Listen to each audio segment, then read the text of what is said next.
Hello, everyone, and welcome back to my anime journal. And today we actually have a bit of a pretty strong episode. We're starting out with Yama no Susume Next Summit. So this is the fourth season of Yama no Susume, um, and I know people did complain about the fact that this season does start out with a recap. Um, first four episodes, and it does kind of follow logically. Like the first first episode is a recap of episode of season one, but since season one was not much longer than an episode, it's kind of just re-showing the whole season basically. Um, Two and three recap season two, and then episode four recap season three. So it kind of fits that way, but yeah, you do get more of season one comparatively. Um, that's all fine because I saw those a long time ago. Was it third season aired? When was it? 2018. And I watched it when it aired, so it's not like I don't appreciate it. But yeah. Also, we do get new girls this season. Like one of the plot points in this is the fact that they uh, team up with the outdoor group, who just kind of does like hiking and camping and all sorts of things like that. And so they kind of and the main girl from that team is is also like an important character. And she's not a main. I think some people kind of put her as being a main character. She's not really. Koharu Senjuin. Also, she does have Flesh Fang, which I'm not a huge fan of, but um, considering we don't see her that often, it's not like that's really a problem. But even then, like she is still kind of cute. So there's that. Also, who's really cute is there's this blue haired girl, Yuli, and she's absolutely adorable. I mean, Honoka's hair is kind of bluish anyway, but like Yuli's hair is like very blue. It's like it's like bright. But it's very cute. It's like she's adorable. But yeah, I guess I don't know because like a lot of the characters do have like um fairly like normal hair colors, so it is or at least like kind of earth tone kind of hair colors um like Aoi's is kind of grayish, but like that still looks natural. I guess in the sort of, cause you could call it like a shade of blonde. Um, but Yuli's is like very much blue. But it's very cute. Um, and there's also one scene or one like kind of I guess arc of this season that something very satisfying happened in at the very end. But that's I guess kind of spoilers. Um, like it it does happen at the end of the season, and it is like the last season so far. So I don't think I should be necessarily saying too much about that, but it is. I feel like it made the season, like. Because there's parts of the season where it's like, it's kind of boring. Especially like we get recap and then like the first couple episodes, it's decent. Like it's more Origami no Susume, but like they're kind of talking to the outdoor group and stuff, and it's like, this gonna be like that great of a season. And then like the last part hits, and it's like, woo, yes, yes, this is what I wanted. Um, this is exactly what I hoped for from a season four. Um, Also, yeah, I know they kind of demoted Honoka to. Wait, did she was Honoka was a main character in season three, wasn't she? No, they still list her as supporting on Mal. She was definitely a main character in season three. Um, No, she was prominent. She was prominent. Honoka's such a good character. But yeah, it's a fun season. Uh, I don't like. I mean, most of the beauty in this season kind of plays off of the previous seasons anyway. I like compared to, obviously, like season 2, I still feel like nothing hits like season 2, but I think I prefer this one over season 3 though. Partly because it's longer. It is like in terms of new content, it's not that much longer. I guess it's like 30% longer, but it's still longer. There's more of it, so that's good. Um, and but like the actual events themselves, I think it was just more fun, more exciting, more happened. Better things happened. Yeah. I like this season. Um, and yeah, like if oh yeah, and Michael and Jennifer show up again, which is great. Yeah, the two American tourists that we see in season 2, they show up again, and it's still same voice actors. Like they sound American, which is great because not many characters sound American. Yeah, good season. I definitely recommend it if you've seen other Yamano Susume. If you haven't seen Yamano Susume, watch Yamano Susume, especially if you're into like hobbyist kind of shows. Like, what was it, DIY we aired recently, and that was kind of hobbyist, and like, yes, things like Yulu Camp and Hokkaido Teibu and Ichi Slow Loop, Tamagura. All those, like, if you liked any of those, watch Yamano Susume. If you liked Yamano Susume, watch one of those. Like, they're all great. After that, I watched Takagi-san 3, and this is another one of these, like, it's like just a sequel, right? But Takagi-san does get better each season, and this one it definitely felt more romantic even than season 2.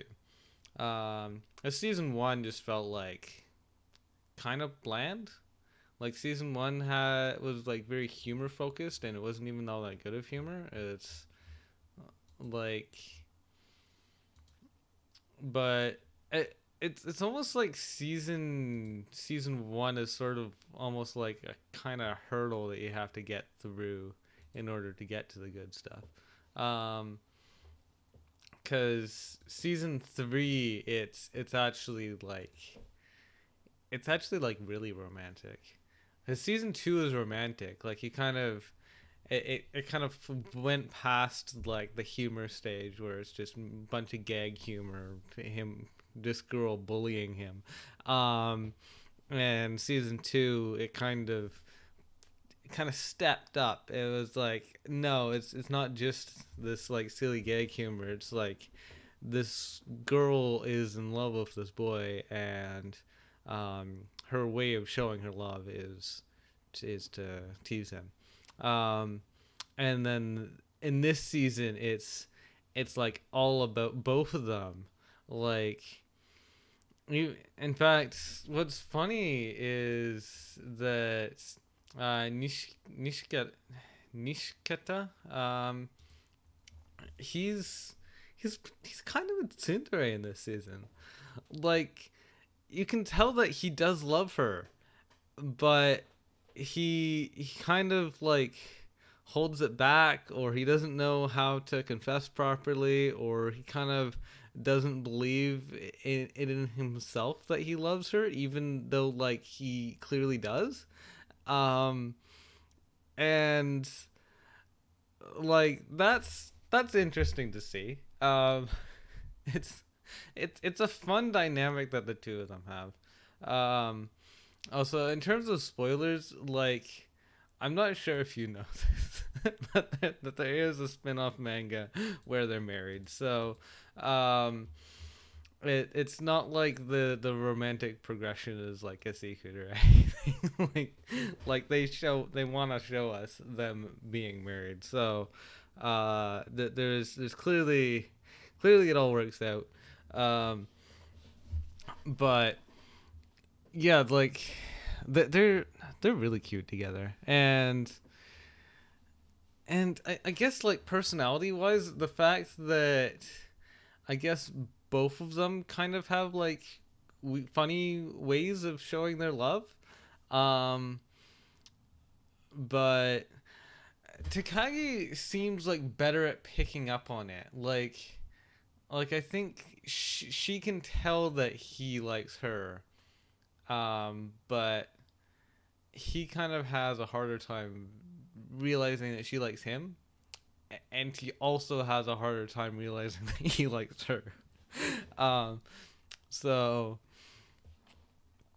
but that's fun to watch. It's fun to like see them like kind of realize it together and kind of like come together and do those things. But yeah, this season is just super romantic. Um, and it almost feels like in season 4 they're gonna get married. But I mean, not only in Japan you can't get married until you're 16 with parents' consent, but also like I don't actually I don't think they would actually do that early.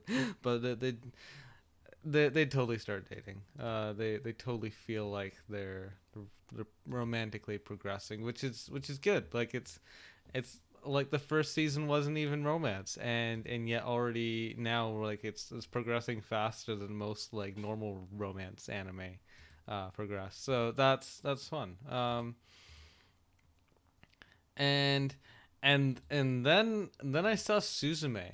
Um, Suzume. So any to talk about Suzume, you kind of first have to like the elephant in the room is it better um than Makoto Shinkai's past works? Um, oh yeah, Tojimari. That's the full name. Is Tojimari is not the name of the dude. Suzume is door looking. Oh, that's what its translation is. Um, also, one interesting comment. So, um, it one if you're really scared about spoilers, then you should probably like actually let's get out of the way. Like, how does it compare to Shinkai's past work? So, because I know Makoto Shinkai did mention at the end of Tenkinoko that he would have to set any following works in the same world, in the same way that Tenkinoko takes place in the same world um, Kimi no Nawa, and actually are the other ones? I don't know.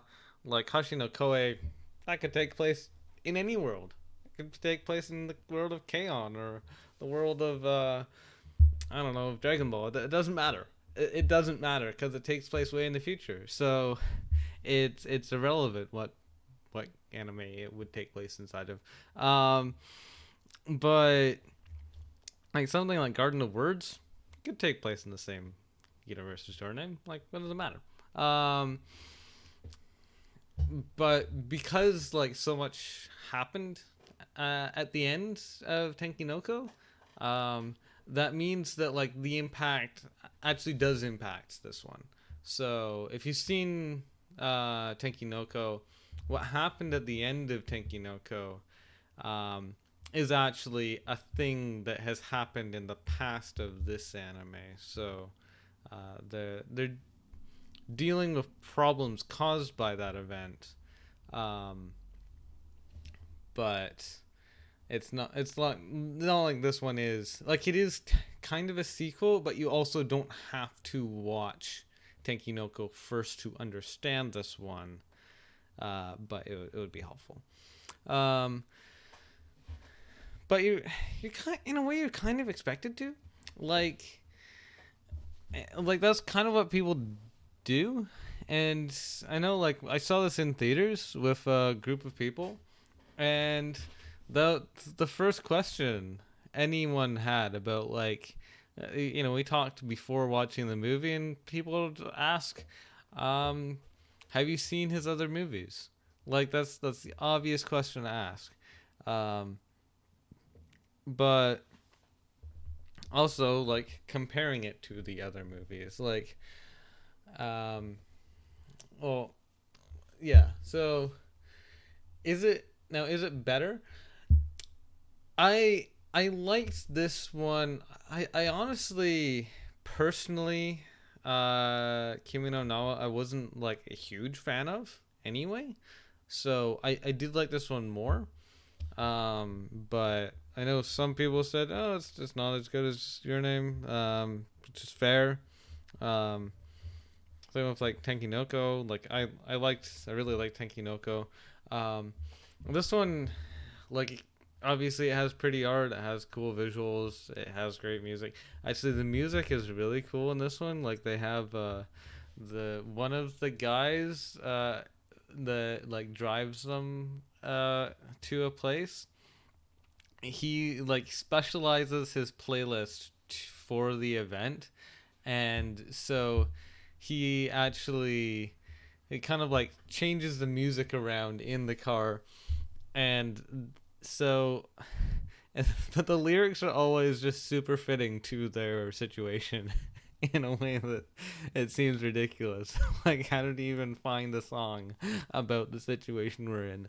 Um, so that's fun. Um, yeah, I felt like it was well made. Um, Now, if we're getting into like the specifics of the actual what happened in the film, like, if you're not afraid of spoilers, or like some light spoilers, uh, like, what happens at the beginning of the film is she meets this guy, and his job. Well, it's not a job he gets paid for, but he is tasked with closing these doors that, like, let's just call them demons, come out of, that like wreak havoc on the world, and he has to close the doors and make sure that bad things don't happen. And and then early into the movie, he becomes a chair, but hasn't, like, these duties are not relieved of him. Like, he still has to close the doors even as a chair. Um, and but also Suzume slowly falls in love with him as a chair. like he is a chair, but you can tell that she's like falling in love with him, like, over the course of the movie. Um and But what's also funny is that there's like a real strong parallel to Tenkinoko in this one. That both of them are about, like, a normal person who finds this, like, person with supernatural powers of the opposite gender, and they kind of they collaborate to do this, like, supernatural thing together and fall in love with each other. And and then then an event occurs that like, the like, as a supernatural person, like, there's certain extra special duty that has to be accomplished that they're not really necessarily willing to do, or they feel really uncomfortable about having to perform this. But in this one, they actually go through with it, which is interesting. And instead of just being like, oh, we'll just let everyone die, like, why not? It's love is more important than other people's lives, because we're us. I know they didn't go that route, which is interesting, different from Tenkinoko. Um, but yeah, it's interesting. And Um, Also, one funny thing I've heard Makoto Shinkai say about the film was that he had originally planned it being a bit more like LGBT. That he had wanted the love interest to be female, or he had wanted Suzume to be non-binary, um, which is interesting. Like, I think he claimed the reason for that was that he didn't feel like it needed to, like, in terms of the plot of this film, that it wasn't necessary for it to be a boy meets girl story. Um, but the producers forced it on him because that's what he's always done, and that they felt like, well, your films are always super popular. It just wouldn't really feel right for it to be like Yuli or like a non-binary story or something. But like, wouldn't that have been cool? Like if it was like if and I really do hope maybe in the future we'll get a Yuli that's made by Makoto Shinkai or a Yaoi. Like a Yaoi would be cool too. Um, yeah, or non-binary. I don't know, like especially of like a teenage character, what like them being non-binary would actually change about the film. Like I'm not really sure what it would how much it would affect it. And I guess that's why he said that it wouldn't really change anything. That she doesn't need to be a girl. Um, but yeah, it's that's an interesting idea, and he that's why he said like, oh, I've wanted to make the love interest a chair because I didn't care to like it felt more comfortable for him to have him as a chair than to have him as a dude the whole time. That he kind of wants to separate it from that, which is really interesting. Um, and yeah, so that's cool. And yeah, it's a good film. I'd recommend it if I didn't ruin it for you. I'd recommend it. Now the one thing that definitely is gay is Umi Umibe no Étranger, or the Stranger by the Shore. And so this is a BL film,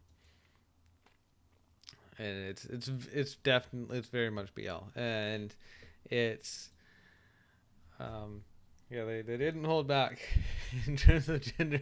Well, I mean, I think it was just made as BL. Um, I'm not. I guess it's from a manga on Blue. On Blue, is it mostly BL? BL, BL, BL, BL. Yeah, it seems like the manga, the magazine that the manga is from has never published anything that isn't BL. So yeah, it's not like they're trying to be progressive. It's just a style. Um, but it it's fun.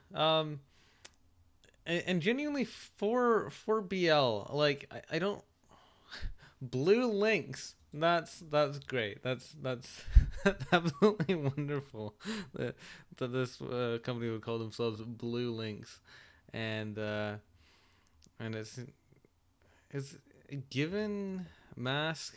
Yeah, it seems like they do make BL, so makes sense that they would call themselves Blue Links.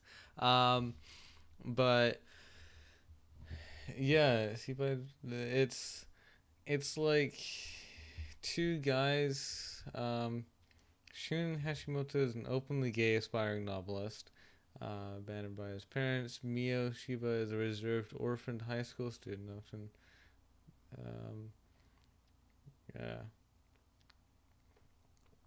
yeah, but Yeah, so yeah, Shun is like the one who kind of initiates it, and then Mio kind of, I guess, I was at the same age. They're both young adults, um, and he says a chef. What was it? No, Mio's in Okinawa, and oh yeah, Okinawa. Yeah, they're on Okinawa. Yeah, it's these two guys, and they slowly fall in love with each other.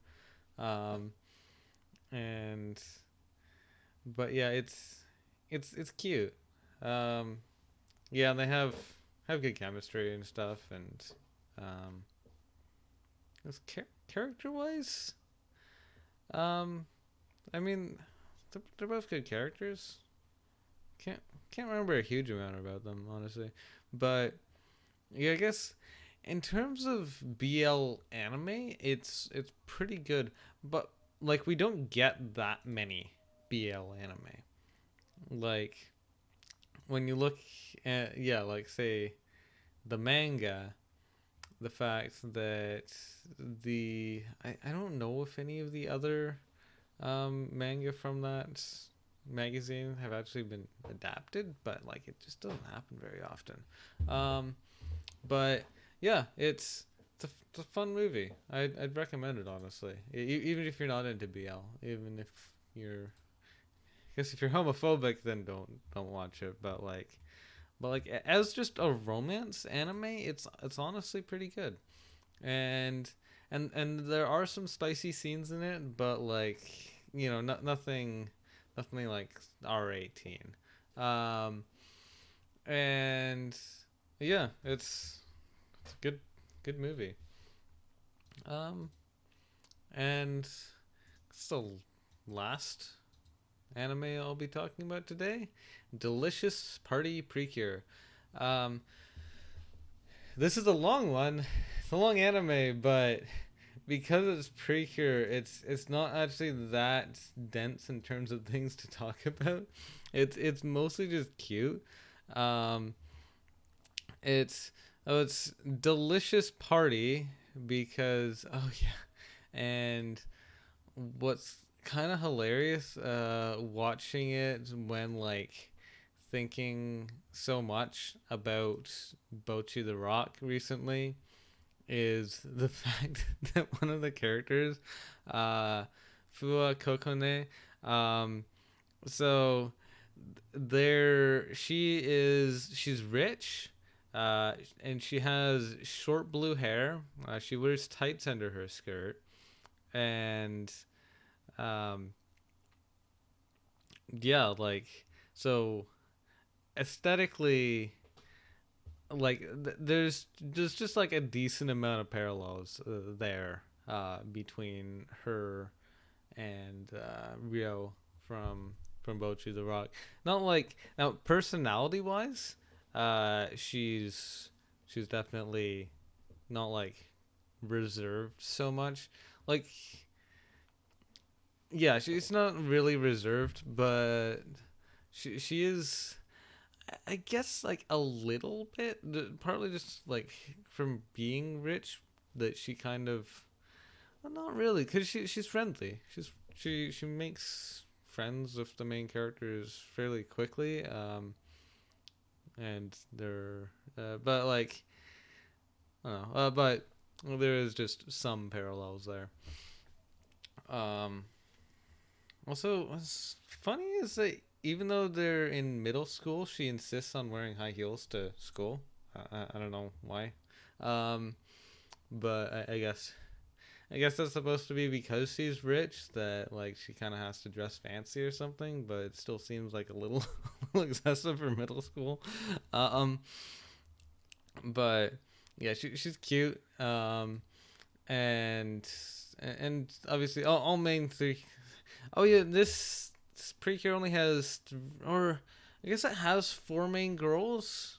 Um, but like one of the main girls starts out as a villain, and um, but yeah, all of the girls very cute, and that's honestly like why I watched this one. Aside from like other Precures, because I know like it has a low score on Mal. It's like less than 7. That's actually quite low for a Precure, quite just low overall. But when you look at the character designs, they're just all of them are just absolutely adorable. Um, like all three girls, and in both forms too. Like when when they're dressed up in their magical girl form, they're beautiful, and when they're just in their like civilian form, they're still just as cute. Like they're it's a very pretty character designs and very pretty art style. So like for that alone, um, like if you're into cuteness, if you just want like a whole bunch of cute, it's like almost 50 episodes of just pure cuteness. Um, but yeah, and it's technically an action anime. Like there's fights, but like the fights aren't actually particularly interesting.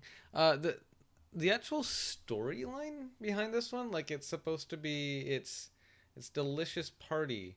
So it's like the villains like steal recipes or something along those. I think they call them recipes. But the which is like a kind of like a recipe is like a sort of entity that one can steal, but and the main characters don't want them to be stolen. I guess they contain recipes or something.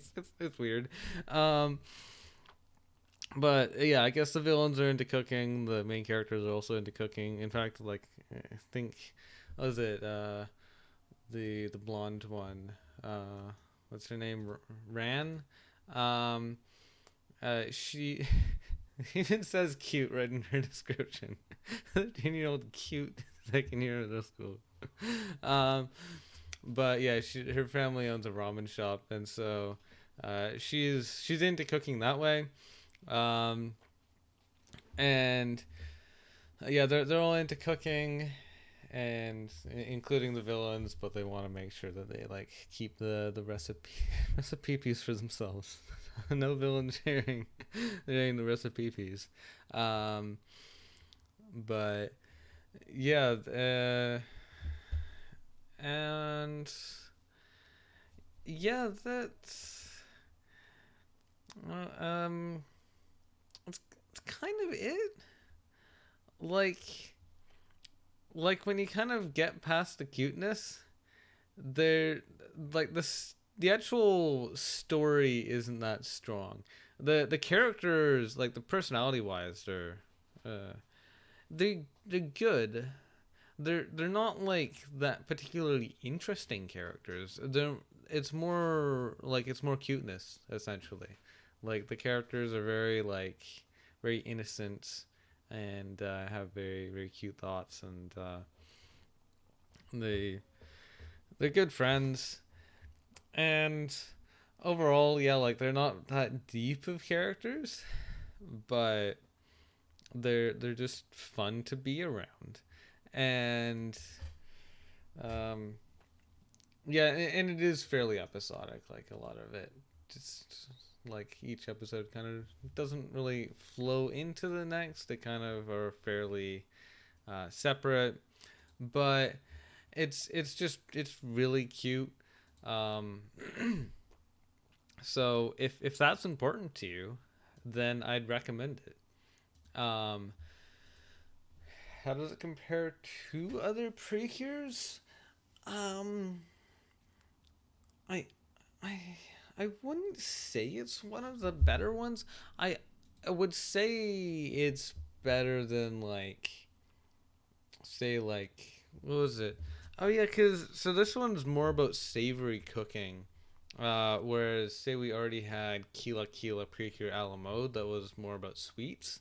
So that's interesting. Um and this one's better than that. So if you like a food element um in your Precure, then I'd recommend this one over Kila Kila Precure a la mode. Um, but yeah, overall, like it's not an incredible anime, but it's fun. It's just kind of it's just fun. Anyway, thank you for watching. Hope to see you again next time, and goodbye.